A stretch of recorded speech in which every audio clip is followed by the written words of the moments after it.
নিজের মতো করে আল্লাহর কাছে একটু বলি, আল্লাহ আগামীকাল যেন আমার আবেদন যেন রিফিউজ না হয়,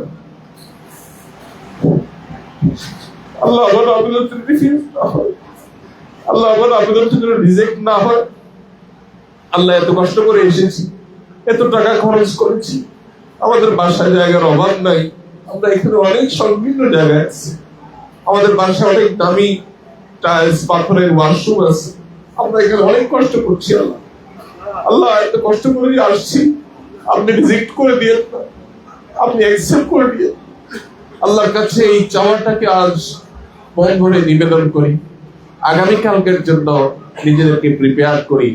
আল্লাহর সাথে আমার যে মামলাগুলো আছে সেই মামলাগুলোকে আজ খালাস করে নেওয়ার জন্য চেষ্টা করি, উদ্যোগ নেই, আল্লাহর কাছে দোয়া করি, চোখের পানি ফেলি, মনে মনে নিবেদন করি।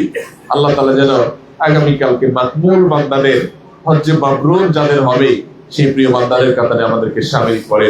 মানে আমার অনেক নামি দামি মানুষ, অনেক পপুলার মানুষ, অনেক বড় হুজুর, অনেক লম্বা দাড়িওয়ালা, অনেক অনেক ভালো পর্দাওয়ালি বোন, আল্লাহ মাদি, তারা অনেকেরটাই হয়তো রিজেক্ট হয়ে যাবে, হয়তো কোনো সাদা মাথা মানুষের আল্লাহ অ্যাকসেপ্ট করবেন, আমরা জানি না কারটা অ্যাকসেপ্ট হবে কারটা রিজেক্ট হবে। এই জন্য আল্লাহ রাব্বুল আলামিনের কাছে কায়মুল বাক্যে আমরা নিবেদন করব, আমাদের চাওয়াগুলোকে আল্লাহর সামনে পেশ করব। আল্লাহ তাআলা আমাদের সবাইকে সেই তৌফিক দান করুন। নবী করিম সাল্লাল্লাহু আলাইহি সাল্লাম মিনায় এসে 5 ওয়াক্ত নামাজ আদায় করেছেন। এর বাইরে মিনায় এসে নবী আলাইহিস সালাম নামাজ আদায়ের জন্য মিনাতে অবস্থান করে তারপরে প্রিপারেশন নিয়ে 9 জিলহজ সকালে তিনি আরাফায় চলে গেছেন। আদায় হওয়ার কোনো উপায় নাই, কোনো দম, কোনো ক্ষতিপূরণ, কোনো কিছু দিয়ে যেটা কোনোভাবে কাভার যোগ্য না, সে আমলটার নাম কি? আরাফায় অবস্থান। আজকে আমরা মিনায় যে অবস্থান করছি, এই অবস্থান করাটা কি ফরজ নাকি ওয়াজিব? সুন্নাহ। ফরজও না, ওয়াজিবও না। আজকে দিনের অবস্থান করাটা কি? সুন্নাহ। কিন্তু আগামীকাল আরাফায় অবস্থান করাটা হলো ফরজ। এখন প্রশ্ন হলো, আমরা যেহেতু আরাফায় যাব, মূলত আরাফায় অবস্থান করা ফরজ, তো সরাসরি কালকে আরাফায় চলে গেলেই তো হতো, আমরা আজকে মিনায় আসলাম কেন? তো এটার তো সবচাইতে সঠিক এবং যথাযথ উত্তর হলো, আল্লাহ তাআলা তার হাবিব মুহাম্মদ সাল্লাল্লাহু আলাইহি সাল্লামকে আল্লাহর দূত করে প্রেরণ করেছেন। দুনিয়াতে যারা দূত হয়, যে বা যারা দূত করে পাঠায়, তাদের কার্যক্রম যিনি পাঠান তার রিপ্রেজেন্ট হিসাবে তার জায়গায় তার নির্দেশ, তার বক্তব্যগুলোকে পৌঁছে দেওয়া তার কাজ হয়। তার মানে আমরা বলতে পারি নবী করিম সাল্লাল্লাহু আলাইহি সাল্লাম মিনায় অবস্থান করেছেন, আর তিনি আল্লাহর রাসূল হিসাবে, দূত হিসাবে তিনি যা করেন সেটা আল্লাহ সুবহানাহু ওয়া তাআলা কর্তৃক নিয়ন্ত্রিত। আল্লাহ কোরআনে বলেছেন, মা ইয়ানতিকু আনিল হাওয়া ইন হুয়া ইল্লা ওয়াহয়ুন ইউহা। মুহাম্মদ সাল্লাল্লাহু আলাইহি সাল্লাম কোনো কথা নিজের মন থেকে খেয়াল খুশি মতো বলেন না।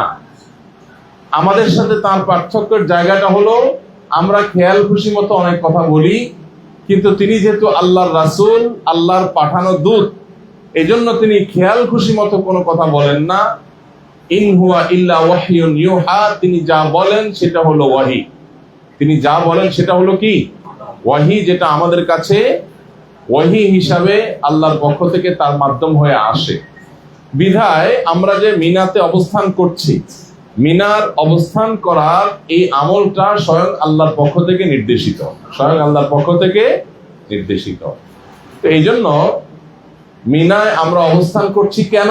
কারণ নবী সাল্লাল্লাহু আলাইহি ওয়াসাল্লামের মূল করণীয় হলো আগামীকালকের আরাফায় অবস্থানের জন্য মানসিক এবং সার্বিক প্রিপারেশন নেওয়া।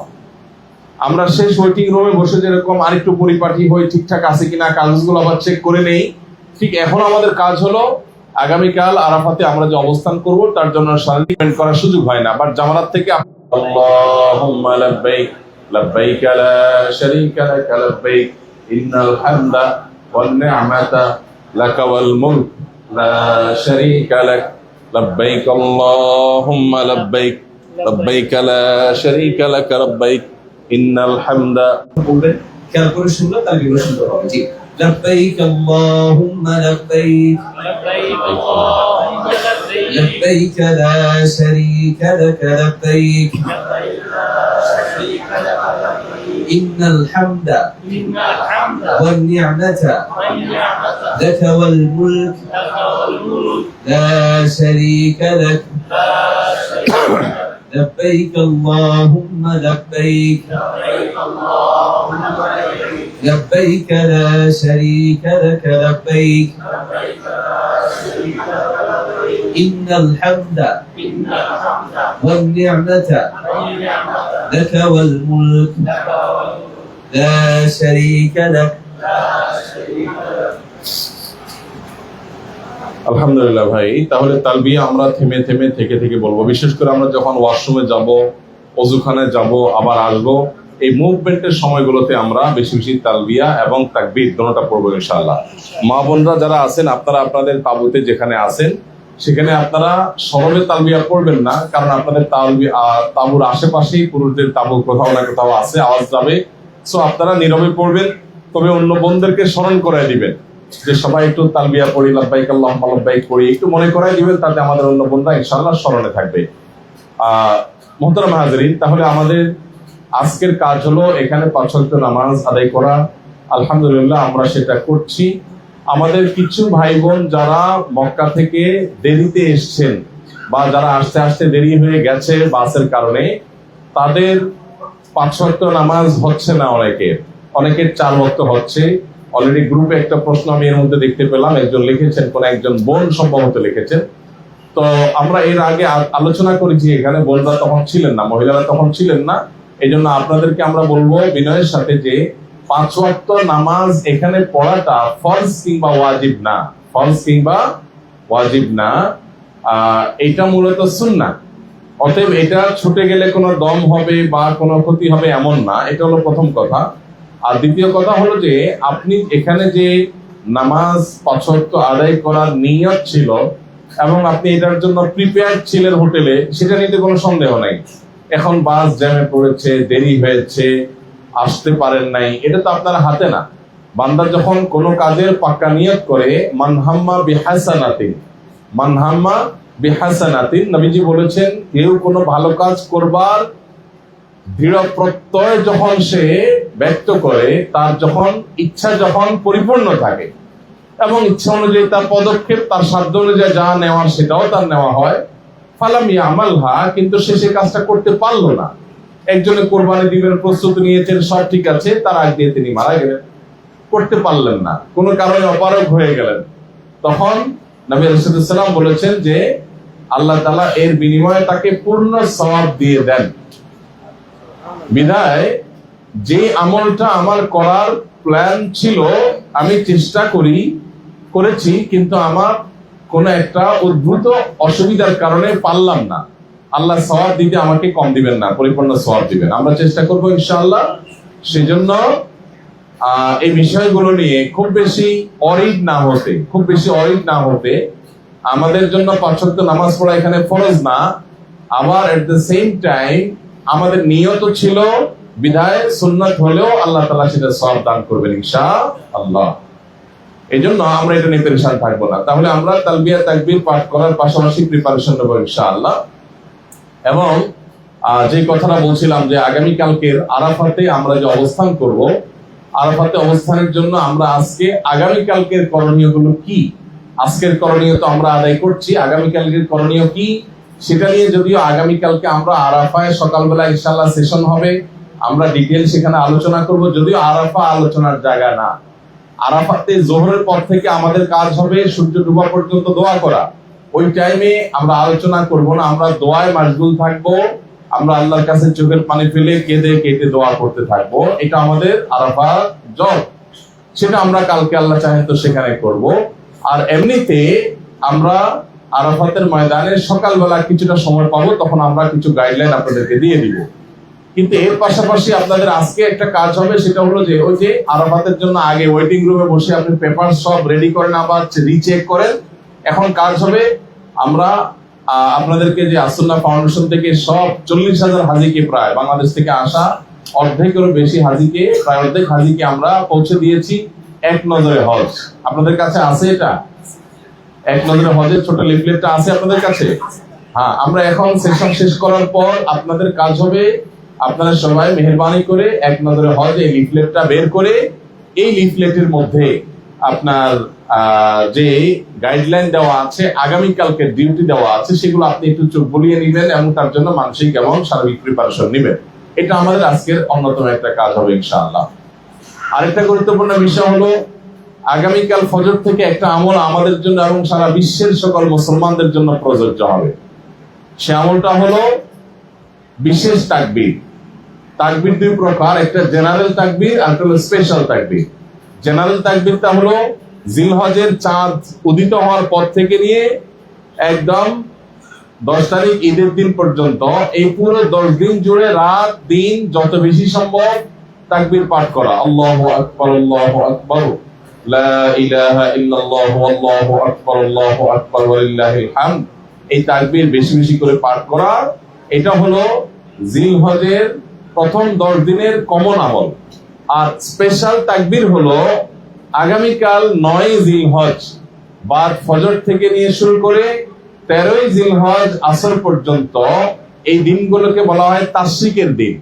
কি বলা হয় ভাই? তাশরিকের দিন, আইয়ামে তাশরিক। এই তাশরিকের দিনগুলোতে প্রত্যেক নামাজের পর নারী পুরুষ সকল মুসলমান একবার তাকবীর পাঠ করা, এটা আমাদের উপর কর্তব্য।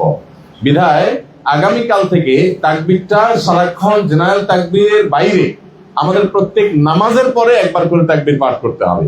অতএব আমরা সেই কাজটা কালকে ফজর থেকে শুরু করতে হবে। হতে পারে এমন যে আপনি জামাত মিস করেছেন, একাকী ফজর আদায় করছেন, বোনরা একা একা নামাজ পড়ছেন, তখন আপনার তাকবীর এর কথা মনে না থাকাটা স্বাভাবিক, বিকজ আপনি সারা বছর তাকবীর পড়ে অভ্যস্ত না।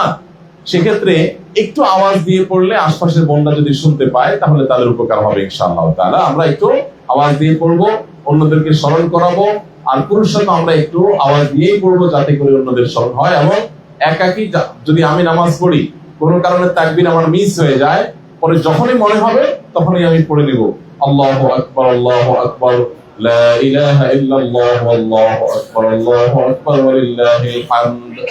আল্লাহ তাআলা আমাদেরকে জিলহজের এই দিনগুলোর সব কার্যক্রমকে যথাযথভাবে পালন করার তৌফিক দান করুন। হুজুরদের ভাইরা একটু ওদিক গেলে ভালো হয়, বোনরা যারা জায়গা পান নাই তাদেরকে একটু শেষের দিকে জায়গা করে দিলে ভালো হয়। দাঁড়িয়ে না থেকে আপনারা বসেন, প্রয়োজনে পুরুষরা আরো দিক থেকে কিছু জায়গা এদিকে আমরা খালি করে দিব ইনশাআল্লাহ। জি ভাই, তাহলে আমরা তাকবীর এই কাজটা আগামীকাল ফজরের পর থেকে যেটা করব সেটা আমরা স্পেশালি খেয়াল রাখবো যাতে কারো মিস না হয় এবং সবাই যেন আমরা করতে পারি। এর পাশাপাশি আজকের একটা অঘোষিত এবং আনঅফিশিয়াল একটা আমল আছে। সেটা কি? সেটা হলো, আমরা যেহেতু হজের জন্য আসছি, হজের প্রধান এবং মূল কাজ আগামীকাল আরাফায় অবস্থানের মধ্য দিয়ে হবে। ভাইরা আমার, এই আগামীকালকের এই মূল প্রধান কাজ যেটা আমরা আল্লাহকে নিবেদন করব, আল্লাহ নির্দেশ ক্রমে যেটা আমরা পালন করব ইনশাআল্লাহ, সেই কাজটা আল্লাহর কাছে অ্যাকসেপ্টেড হবে কিনা এটা নিয়ে আমাদের মনোজগতের অবস্থাটা এখন কতটা ব্যাকুল, কতটা সেদিকে আমরা মনোনিবেশ করতে পারছি, সেটা অত্যন্ত গুরুত্বপূর্ণ একটা ব্যাপার। আপনাকে যদি কোনো দেশের প্রধানমন্ত্রী প্রেসিডেন্টের সাথে সাক্ষাতের সুযোগ দেওয়া হয়, আপনি আপনার ওয়েটিং রুমে, লাস্ট ওয়েটিং রুমে যখন বসে থাকে, তখন আপনার মনের অবস্থাটা কেমন হয়? কি বলেন? তখন মনের অবস্থাটা কেমন হয়? এক ধরনের পালপিটেশন বেড়ে যাওয়া, অস্থিরতা, এক ধরনের ব্যাকুলতা, আপনার ফুল অ্যাটেনশন, আপনি যে কাজটা নিয়ে আসছেন সেটা হবে কিনা সেদিক থেকে আমাদের থাকে কি থাকে না বলে। তো এই যদি অবস্থা হয় তাহলে সেক্ষেত্রে আজ আগামীকাল আরাফাতে যাওয়ার আগে আজকে আমাদের মনোজগতে সারাক্ষণ আল্লাহর স্মরণ হওয়া উচিত ভাই।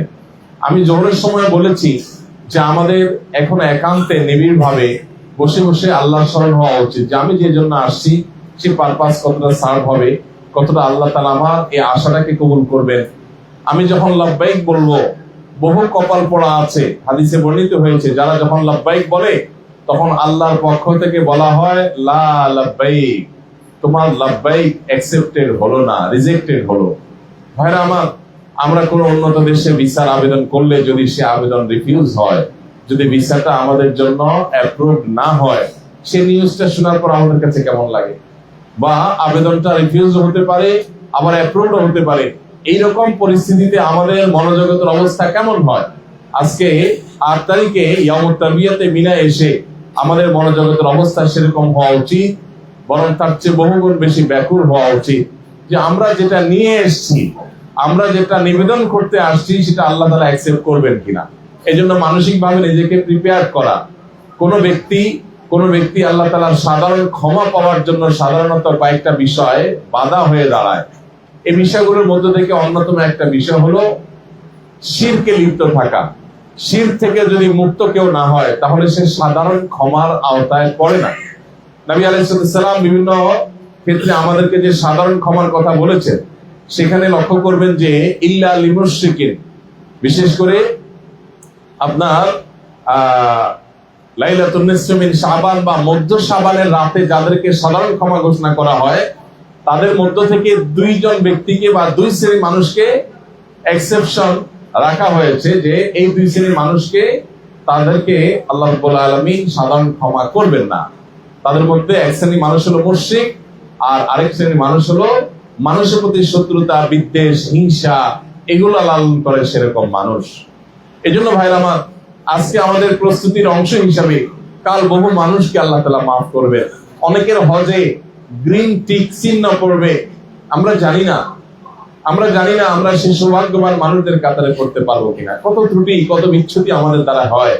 আমরা ওয়াশরুমে গিয়ে নিজের অজান্তে হাঁটতে গিয়ে কাউকে হয়তো ধাক্কা দিয়ে ফেলেছি। আমি ধাক্কা দেইনি, বাট ধাক্কা হয়ে গেছে। ইনফ্যাক্ট তিনি কষ্ট পেয়ে গেছেন, কিন্তু আমার দ্বারা তো হয়েছে, দায়টা তো আমার উপর আসে। আমি তওয়াফ করতে গিয়েছি, আমার অজান্তে কোনো বোন, আমাদেরই কোনো বোন, তার গায়ে আমি স্পর্শ হয়ে গেছে, তিনি কষ্ট পেয়েছেন, অথবা তিনি কষ্ট পান বা না পান, আমার দ্বারাই অন্যায় হয়ে গেছে। আমার দ্বারা কোনো সহযাত্রী হাজির কষ্ট হয়ে গেছে, হতে পারে আমি কোথাও পানি ফেলে আসি, সেখানে একজন স্লিপ খেয়ে পড়ে গেছে। কত ভুল আমার অজান্তে হতে পারে। আমার কর্তব্য হলো আল্লাহর কাছে নিজেকে এমন ভাবে নিবেদন করা যেন আল্লাহ রাব্বুল আলামিন আমার ভুল ত্রুটিকে মাফ করে দেন। ভাইরা আমার, আল্লাহ তাআলা সবচেয়ে বেশি পছন্দ করেন যে বিষয়গুলোর ভিতরে একটা হলো কাতর অন্তর, অন্তরগুলোকে বিনম্র করা, অন্তরগুলোকে বিগলিত করা, আল্লাহর সামনে নিজেকে বিনীত ভাবে উপস্থাপন করা, মিনতি ভাবে উপস্থাপন করা। এজন্য আমাদের আজকের অন্যতম কাজ হবে আমাদের মনোজগৎকে সেরকম বিনম্র করার চেষ্টা করা, বিনয়ী হওয়া, আল্লাহর দিকে রুজু হওয়া, চোখের পানি ফেলা, একান্তে রিয়ালাইজ করা যে আমার কত ভুল হয়েছে, আমার কত ত্রুটি আছে। আমি হয়তো সরাসরি হারাম খাই না, হারাম উপার্জন করি না, কিন্তু আমার উপার্জনের মধ্যে কত সন্দেহপূর্ণ বিষয় থেকে থাকতে পারে। আমরা কত জিনিসের সাথে ইনভলভ, কত কিছুর সাথে ইনভলভ। আমি একটা দোকান থেকে একটা জিনিস কিনতে গেলাম, আমি সেখানে হয়তো এমন কিছু করেছি যেটা দোকানদারের হক নষ্ট করেছে। সরাসরি চুরি তো আমি করিনি, সরাসরি ডাকাতি আমি করিনি, কিন্তু আমার অজ্ঞাতসারে হয়তো আমি বেছে বেছে ভালো জিনিসগুলো নিয়ে আসলাম। ফর এক্সাম্পল, দোকানে আমাকে সে পারমিশন দেয় নাই, আমি নিয়ে আসলাম, সেটাও তো একটা ত্রুটি। আমি সব ভালো জিনিসগুলো বেছে নিয়ে আসলাম, অন্য ক্রেতাদের জন্য খারাপগুলো রেখে আসলাম, দোকানের ক্ষতি করে আসলাম, হতে পারে। আমি হয়তো একটা রিক্সায় উঠে রিক্সাওয়ালাকে যেই ভাড়া তার এক্সপেক্ট ছিল তার চেয়ে কম দিয়েছি, তিনি লাজুক মানুষ, আর কথা বাড়ান নাই, কিন্তু মনের কষ্ট ছিল। ওই টাকা নিয়ে তিনি ব্যাগ গেছেন, কিন্তু তার কষ্ট ছিল, হতে পারে না? এরকম অজস্র ভাবে, অজস্র উপায়ে আমার উপার্জনের মধ্যে ভেজাল ঢুকতে পারে, যে উপার্জনের ভেজাল আমার দোয়াগুলোকে অর্থহীন করে দিবে, আমার আমলকে ধ্বংস করে দিতে পারে, রেড ক্রস দিয়ে দিতে পারে। এরকম ভুল আমার অজান্তে বহু হয়েছে। আমার স্ত্রীর সাথে আমার আচরণগত ত্রুটি হয়ে যেতে পারে। একজন স্ত্রী হিসাবে তিনি ভাববেন আমার স্বামীর প্রতি আমার ত্রুটি হয়ে যেতে পারে। ইসলামের অন্যতম সৌন্দর্য হলো মানুষের মধ্যকার এই অপরাধ বোধ। ভাইরা আমার, দুনিয়ার অপরাধ বোধ মানুষকে কষ্ট দেয়, মানুষকে পীড়া দেয়, মর্ম যাতনায় ভোগায়, মানুষের মধ্যে পেরেশানি বাড়ায় দেয়। কিন্তু আল্লাহ রাব্বুল আলামিনের কাছে বান্দা যখন নিজের ভুল স্বীকার করে, যখন নিজের ত্রুটি স্বীকার করে, যখন ক্ষমা প্রার্থনা করে, নিজেকে পাপী বলে সে স্বীকৃতি দেয়, আল্লাহর কসম এই স্বীকৃতি মানুষকে পেরেশান করে না, এই স্বীকৃতি মানুষকে অস্থির করে না, এই স্বীকৃতি মানুষকে অপমানিত করে না, এই স্বীকৃতি মানুষের মধ্যে কোন প্রকার সংকীর্ণতা এটা আনে না, বরং এই স্বীকৃতি মানুষকে আরো প্রফুল্ল করে দেয়, এই স্বীকৃতি মানুষকে আরো ফ্রেশনেস এনে দেয়, এই স্বীকৃতি মানুষকে আরো ভালো মানসিকতা উপহার দেয়। এই জন্য আমাদের কাজ হবে আজ আল্লাহর সামনে সেই বিষয়গুলো নিবেদন করা, আমাদের নিজেদেরকে পরিচ্ছন্ন করা, যেন আগামী কালকে যাদের হজে রেড চিহ্ন না হয়ে গ্রিন চিহ্ন হবে, টিক চিহ্ন হবে, অ্যাকসেপ্টেড হবে। জানি না সেটা কতজন, হয় 100, নয় 1000, নয় 1 লাখ, সংখ্যা কত আমি জানি না। আল্লাহর কাছে আজ কায় মনোভাবকে আমরা আজ মিনার ময়দান থেকে বেশি মানসিকভাবে সেজন্য প্রস্তুতি গ্রহণ করব। আল্লাহ, আমাদের অজ্ঞাত সারে কত মানুষের হক নষ্ট করেছি, কত মানুষের হক নষ্ট হয়ে গেছে, কত গুনাহ আমার দ্বারা হয়ে গেছে। আমি জানি না আল্লাহ, আমার আমল নামায় কত কিছু লেখা আছে, আপনার সার্ভারে কত কিছু আছে আল্লাহ, আমি জানি না। আল্লাহ, এগুলোর জন্য আপনার কাছে মাফ চাই। আল্লাহ, আমার প্রোফাইলে, আমার ফাইলে কত কিছু ফেরেশতারা লিখে রেখেছে, কত অন্যায় লেখা আছে, আমি জানি না।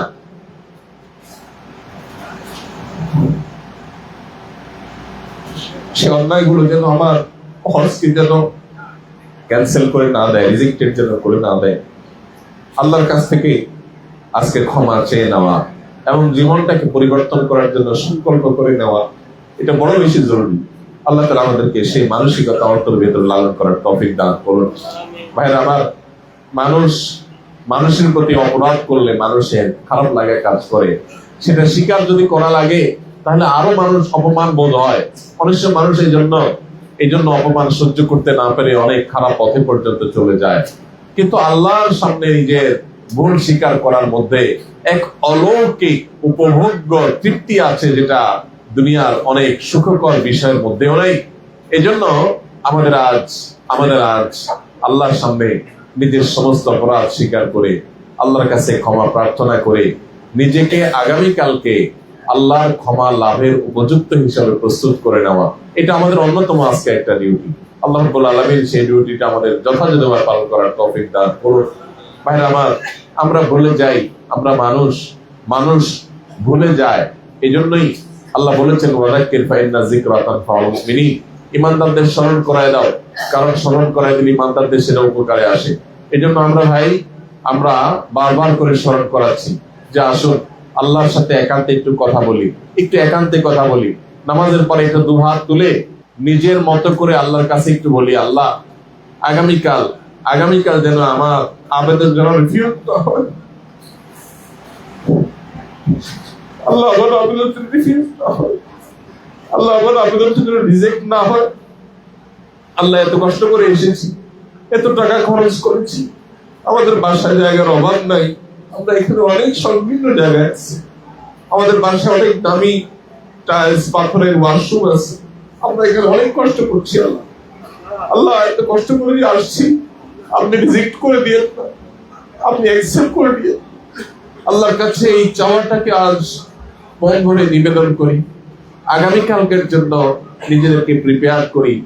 আল্লাহর সাথে আমার যে মামলাগুলো আছে সেই মামলাগুলোকে আজ খালাস করে নেওয়ার জন্য চেষ্টা করি, উদ্যোগ নেই। আল্লাহর কাছে দোয়া করি, চোখের পানি ফেলি, মনে মনে নিবেদন করি, আল্লাহ তাআলা যেন আগামীকালকে মাকবুল বান্দাদের, হজ্জে মাবরুর যাদের হবে সেই প্রিয় বান্দাদের কাতারে আমাদেরকে শামিল করে। ভাইরা আমার, অনেক নামি দামি মানুষ, অনেক পপুলার মানুষ, অনেক বড় হুজুর, অনেক লম্বা দাড়িওয়ালা, অনেক ভালো পর্দাওয়ালি বোন, আল্লাহ বাদী, তারা অনেকেরটাই হয়তো রিজেক্ট হয়ে যাবে, হয়তো কোনো সাদা মাথা মানুষের আল্লাহ অ্যাকসেপ্ট করবেন। আমরা জানি না কারটা অ্যাকসেপ্ট হবে, কারটা রিজেক্ট হবে। এই জন্য আল্লাহ রাব্বুল আলামিনের কাছে কায়মুনা বাক্যে আমরা নিবেদন করব, আমাদের চাওয়াগুলোকে আল্লাহর সামনে পেশ করব। আল্লাহ তাআলা আমাদের সবাইকে সেই তৌফিক দান করুন। মুহতারাম হাজিরিন, আল্লাহ রাব্বুল আলামিন সবচেয়ে বেশি পছন্দ করেন তওবাকারী বান্দাকে। যারা তওবা করে আল্লাহর কাছে ফিরে আসে তাদেরকে আল্লাহ অনেক বেশি ভালোবাসেন। ভাই, তাদেরকে অনেক বেশি ভালোবাসেন। এই জন্য হাদিসে রাসূল করিম সাল্লাল্লাহু আলাইহি ওয়াসাল্লাম বলেছেন, কোন ব্যক্তি যদি মরুভূমিতে সফর করে, মরুভূমির যে ট্রাভেল, সেই ট্রাভেলটা অনেক কষ্টকর হয়, সেই সফরটা অনেক কষ্টের হয়। কেউ কারোর বাহন ওট বা এরকম কোন বাহনে তিনি মরুভূমি সফর করছেন, তার সফরের যাবতীয় রসদ, খাবার পত্র ইত্যাদি সব তার ওটের পিঠে আছে। কোন একটা গাছের নিচে তিনি ওট বেঁধে রেস্ট করছিলেন। ঘুম আসার পর গভীর ঘুমে তিনি আচ্ছন্ন হয়ে গেছেন।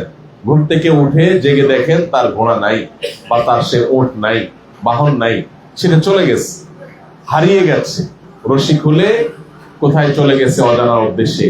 একদিন যায়, 2 দিন যায়, অপেক্ষার পর অপেক্ষা, চারপাশে শুধু শুধু মরুভূমি, কোনো মানুষজন নাই, পানি নাই, দানা নাই, খাবার নাই।